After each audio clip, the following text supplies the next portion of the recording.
Hello, I'm Eric Topol, and this is Medicine and the Machine podcast, and I'm with my co-host, Dr. Abraham Verghese, and we've got a really great opportunity today to have a conversation with Dr. Helen Ouyang, who is an associate professor at Columbia University. She's an emergency medicine physician and one of the really outstanding physician authors of our time. So welcome, Helen. Thank you so much. I feel like I'm in the presence of greatness. So no. Thank you for having me on. You're much too humble. You're an incredible force. And while we're going to eventually get to your most recent New York Times Magazine cover article, one of several on the hospital makes a house call. Before we get into that, I thought we could trace back. I know you had an incredible education background at Brown, at Hopkins, a master's of public health at Harvard, Brigham, emergency room training, all this stuff. But you have differentiated from being a great physician, a great emergency doctor, with being an author. How did that get started? You want the short story or the long story? Well, medium story. I think I was taking a writing class. I think I was in 7th grade. It was one of those summer writing classes because I loved reading. I loved writing. And we read this beautiful story by Dr. Richard Seltzer, who was a surgeon at Yale. It was called Imelda, and he wrote about how he went to Honduras and worked there and did cranioplasty on kids' faces. So I was just really struck by the story. I was like, I really want to work overseas. And fast forward many years, I did that for a long time, but I always returned to writing and his writing specifically until I found out more recently that a lot of his work was fictionalized, but his words stuck with me. And I think that was sort of when it was planted. Helen, welcome. It's such a pleasure to, put a voice to the writing that I really have enjoyed. It's interesting that you mentioned Dick Seltzer, because I think in many ways he was one of the people who helped me sort of think about the possibility of writing. I remember my brother gave me his book when I was a medical student, and I was blown away. I mean, just first of all, because he was a surgeon, and somehow the stereotype that I had as a medical student was that surgeons did anything but write this touching prose that he was capable of. And I had the opportunity to meet him many, many years later in life. So that's so interesting. But tell us what your first step was then. So you got into an interest in writing, but what was the actual moment of breakthrough, if you would? Well, I think I was doing actually global health for a long time, including working in Kerala, India, which give a little shout out to your book that's coming out next week. So I started to write more op-eds, and I got in trouble actually with some of the nonprofits I was working with for being a little bit outspoken about circumstances in some of these humanitarian crises. So I started to peel back a little bit from global health work and do a little bit more writing. And initially it was a lot more essays and op-eds. And then I really wanted to dig deeper and spend more time with subjects. And that's kind of how I worked my way more into long form feature writing. Well, you've certainly been doing that. And you've become a regular at the New York Times Magazine with cover features, but also many other places of high regard, New Yorker, New York, Harper's, Atlantic. I mean, you're all over, and you're very prolific. So when you pick a topic, how do you decide, how you're going to delve into it, your reporting and where it's going to go? And, how do you figure out when you have a topic of interest, what to do with it? I have to confess, I don't always know. I mean, I have to report it out. I talk to people and I see what they say. So oftentimes I don't know how the story is going to go, and I don't know if I'll have access. But I think I often just pick issues that I think there's more to the story. I had written a piece about compassionate use in Harper's, and I think that's how we both first interacted on Twitter, Eric, because I think you tweeted out that piece and we started to communicate after that. But, the storyline was that there was a child who had cancer. He needed an experimental drug, and that there was an evil CEO that didn't want to give it to him. And that was sort of the story in the media. And I was really interested in the backstory because I don't think most people are pure good or pure evil. And I wanted to see what was actually going on there. So it's often issues like that that I dig into, but it's often unpredictable what happens when you start reporting. The amount of research that you have to do is really quite striking. I'm just struck by, how deep you dig into things. I think we're probably going to get into your most recent article about hospital at home. And, it was not only edifying, but I was struck by, it was like writing a research paper. You really have to go to all the sources and find the references and read them. And would that be a fair description of the process? Yeah, I think that's fair. And also finding people who can carry the narrative in a compelling way, right? So I need to talk to people who can tell their stories and can kind of give light and color to the issue. Well, just to give a flavor to our listeners, you wrote in 2021 about the pandemic and some of your own experience as well as colleagues in looking after patients in the midst of probably the worst crisis in New York City when it hit.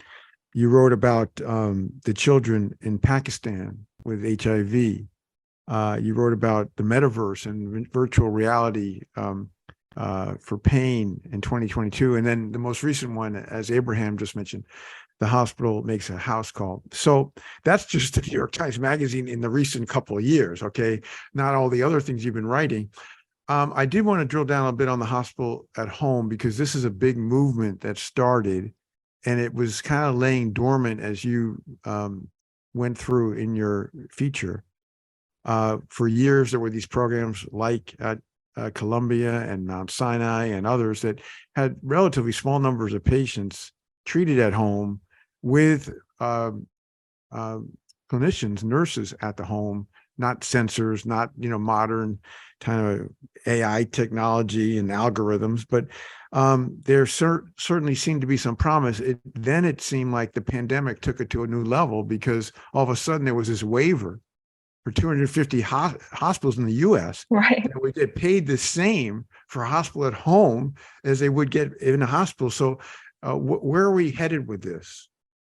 Yes, as you said, once the waiver hit, suddenly everyone was interested because you can get reimbursed as if you were in a brick and mortar hospital, but you were at home. And once you take away some of the overhead costs and food and room and board, then the costs are cheaper. So, it makes economic sense. I think we were already sort of heading that way, that people wanted their care at home. But I think the pandemic accelerated not only because of the waiver, but also people were used to seeing their doctors in their living rooms and using telehealth. That became much more popular during the pandemic and it kind of stuck. And I think even though it's gone down some since the pandemic has waned, a lot of people are used to it now and comfortable with it. And then I think technology has really moved in that direction, how you could do remote monitoring at home with the patients that you weren't able to do a few decades ago. So I think all of those forces are really going to push hospital at home. I was struck by the fact that, even though CMS did some progressive things like quickly funding telemedicine and so on, in a way, they remain a big obstacle to fully implementing some of these programs. Is that their obstinacy? Is that just red tape? Or does one really need to have the enormous scale of a Kaiser Permanente for this to be worthwhile to CMS? I didn't quite understand why they weren't on board with something that should save them money. I think sometimes people are used to doing things a certain way, and there's a lot of variables once you're in somebody's home, right? Your home is different from another person's home versus hospital rooms are often similar pairing, the same equipment. Once you go home, there's so many different things that can go differently for people, including distance from the hospital. How will you get back to the hospital? What if there are dogs at home? What if you have a roommate that doesn't want someone else there? I think all of these variables come into play, and it feels like a much less controlled and scary environment. Well, as George Orwell put it many years ago, the hospital is the antechamber to the tomb.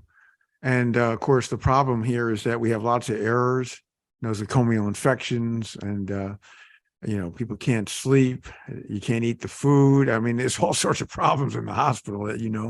And then there's this other front, not just facilitated by a reimbursement, but the idea that, which really wasn't so much in the piece, but it's looking into the future, towards the future, about connect a person with the appropriate sensors. You could get continuous vital signs, for example. You have cameras if you need. You have, mats for walking and gait disturbance or frailty or, prone to falls, all sorts of ambient sensing and algorithms.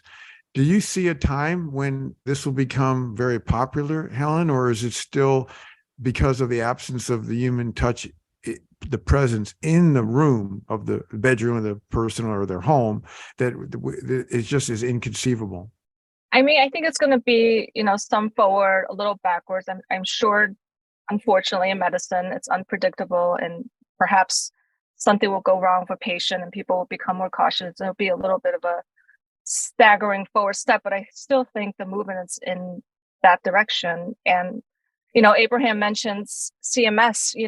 They're almost sort of acting like the startup funding for this in a way, right? They're paying for this and they know it costs less, but they're doing it because that's how they're going to get institutions to invest in it. Or else who's going to take that up? Nobody wants to be the first to go, pay a lot for something, and end up losing money. You did a great job of telling us about the history of being hospitalized and how we've slowly gone from everyone being at home to this model where we really think that we have to have nurses around the clock, and it has to be this model or nothing. There's no in between. You could be in the street homeless and getting no care, or you have to be in the most expensive care in the world. And what was also surprising to me was the resistance that came, I thought, from an unexpected quarter, and that is from the nurses. The nursing profession as a whole is against this movement, and why would that be? What's the rationale there? Yeah. Well, I wouldn't say nurses as a whole, but I think the largest nursing union that I wrote about, they're against it because, I think there's, again, fear of what could go wrong at home. They're at the bedside, they're monitoring the patient, they're observing the patient. And to take all of that out and to bring patients at home, and CMS, they were pretty loose with this waiver. It only requires 2 nursing visits a day, and those visits can be virtual. So there has to be 2 in-person visits. So that could come from, in some states, like a medic or a physician extender, but the nursing visits actually could be virtual. So I think that is a huge change from what we do in the hospital. And maybe we'll realize a few years down the road that we actually need to rein it in a little bit, and there needs to be more nursing visits. I'm not sure, but I think the setup right now is quite different from what we experience in a brick and mortar hospital. Yeah, and certainly the American Hospital Association isn't going to be getting in back of this movement because that's kind of their financial model. But speaking of models, with GPT-4, which is now multimodal, bringing in images and video, text and speech, we have the first opportunity now using this large language model, generative AI, whatever you prefer for the term, to actually do the validation, do the randomized trials. So, in your piece, you touched on the randomized trials, 60 of them from 2012, which already showed an advantage of the hospital at home versus the hospital. And that was, of course, without some of the opportunities we have now. But clearly, it's going to need a lot of work to provide that proof and to take on the entities that have a conflict. The U.S. isn't so well positioned for this because hospitals account for a third of the healthcare $4 trillion plus dollars. So they're not going to be very inclined to let go, and all these facilities built around the country. But other countries, which are more interested in just providing the best care without a perverse incentive, if you will. Do you see that also, Helen, as an issue for how this goes forward?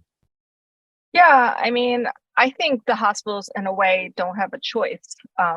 As I sort of alluded to in the article, I think everything is pushing the direction of home, for good or for bad. I mean, I think the pandemic accelerated a lot of that. So I think, there's these companies out there, like one's called Dispatch. I'll just say one, where you're basically bypassing the front doors of the hospital. So a patient, if they're want to reach out to dispatch about, let's say they have some cold symptoms, then somebody will come to their house, usually a physician assistant, and then they will get the x-ray company to come to your house. They take an x-ray and it looks like you have pneumonia. Well, they'll just hospitalize you at home. So that's what the hospital's contending against.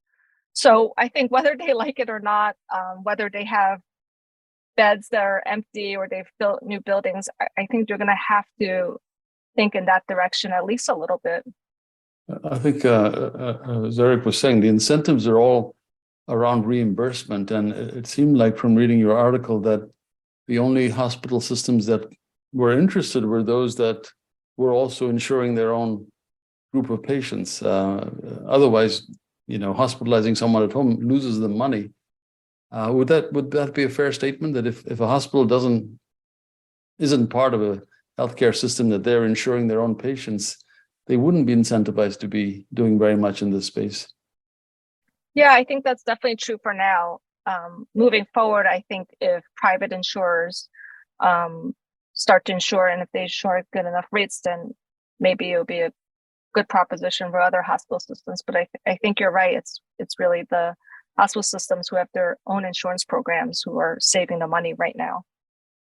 So one of the things I wanted to get into beyond this hot topic, HAH as it's getting known as, is the intersection of your career in academic medicine and as a physician author. And the fact that great institutions like places like Columbia University, they may not recognize, and I'd get Abraham to comment on this as well, of course, they may not recognize that this is actually a major contribution, not just for the medical community, but for the public in terms of, it's not like it's a paper in Science or the New England Journal. It's a paper that has a much bigger audience. It's making vast contributions as to, knowledge and progress and limitations, just like, for example, you raised in the recent piece about a company like Bioformis, that's one of the tech companies leading this hospital at home, and it has problems. I mean, you brought this out. So you have a much broader reach and impact than the things in our microcosm that appear in some leading journal, but the university may not actually understand how big and important it is. So could you comment on that? Well, first of all, Eric, you've been a huge cheerleader in that department, so I'm going to thank you for that.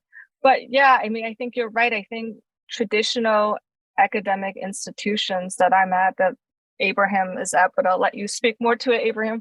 And, they really value traditional research and education. But I think, there are more and more medical students who are interested in writing. I think narrative medicine has really pushed to the forefront. So I think there is a space for it, but often it does feel like I'm working in parallel or in silo.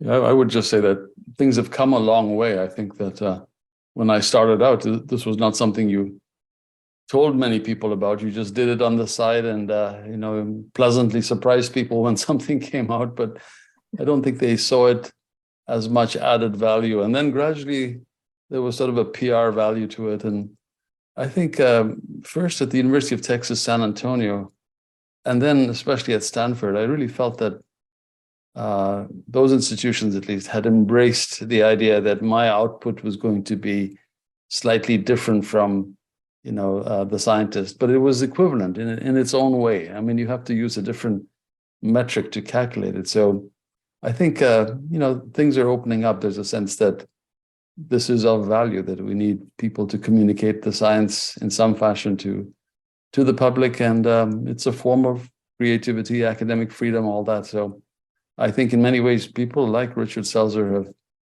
helped to open the door for careers like yours, which is really gratifying.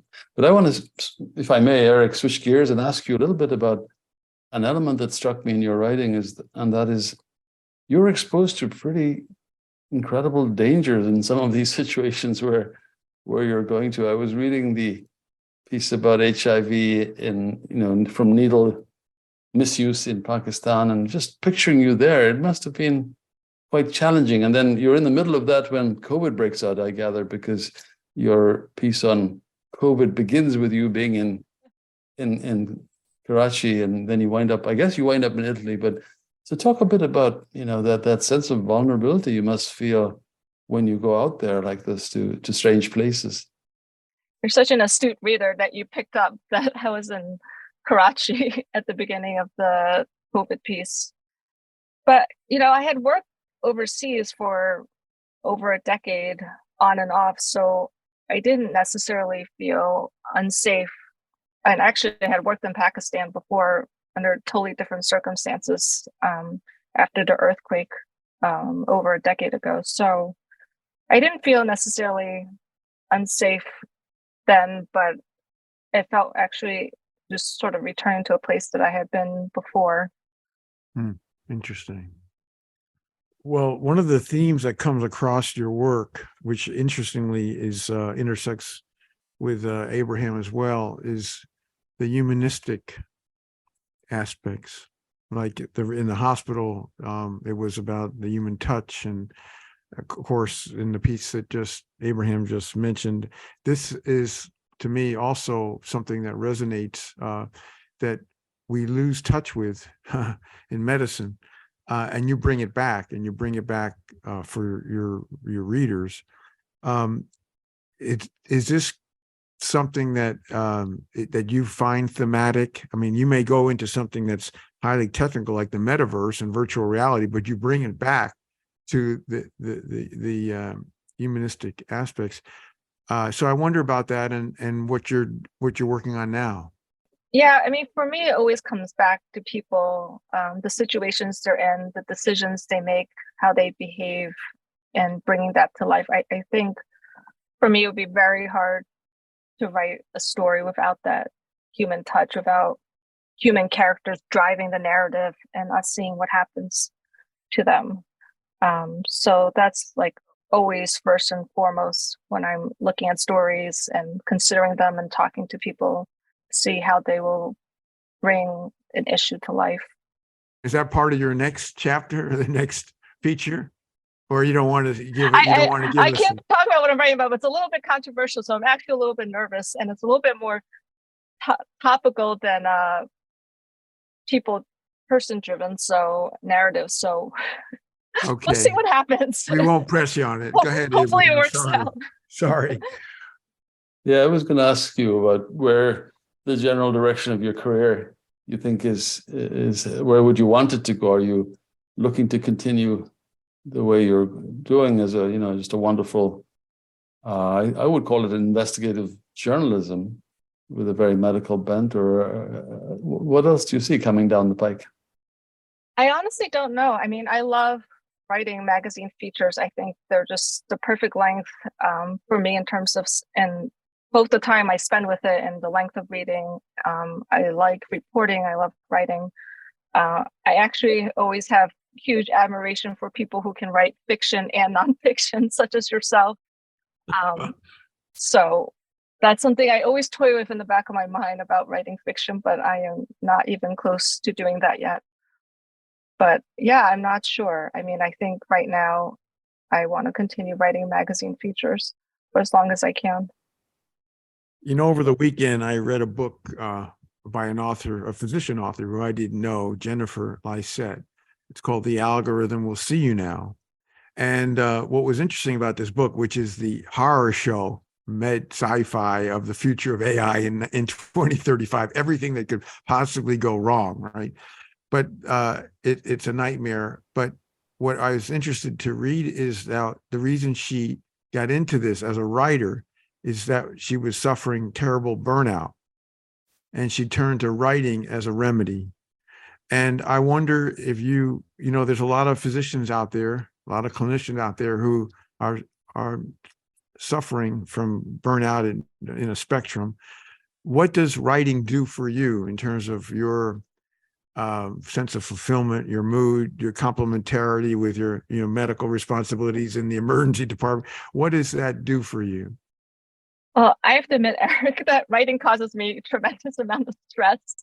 So I don't know if it's quite therapeutic for me as it is for a lot of people, but I will say in reporting, I've noticed for me, it's like the time I don't get to spend with patients in the emergency room, I love that I get to spend that when I'm reporting. It's just hours talking to patients and their personal lives and everything that's going on with them and not feeling rushed at all. I mean, I think definitely reporting gives me that. And then when I'm writing, reflecting back on that. So that time that I don't get to have with patients in the emergency room because it's so busy and chaotic, I really love that I can have that when I'm reporting and writing.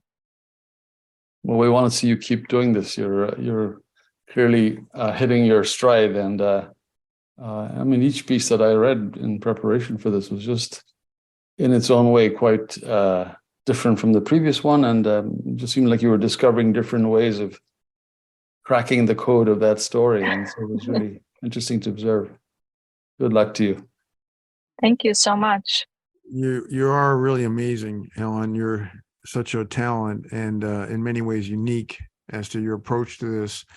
I think it's inevitable you'll be writing books in the future. That's the way, at least I see it. But the magazine features are a pretty good warm-up for that. And as you say, the length is probably more conducive. But then you could work like Abraham for 6 years on his 720-page tome. You know, you could do that too. At any rate, this has been a joy to have you. An interview that's long overdue. We are in awe of what you've been contributing. We think universities should recognize this much more than they do. In particular, Columbia University, I would say. Maybe they're starting to wake up here. But we'll be cheering for you and reading all your pieces in the future because they're impactful. We hope this conversation will light things up for those people who haven't already been in touch with the work that you do, which is really extraordinary. So thank you for that. And we look forward in the future, hopefully, to reconvene on some more of your work and go through it. So Helen, thanks so much. Thank you. Thank you both so much.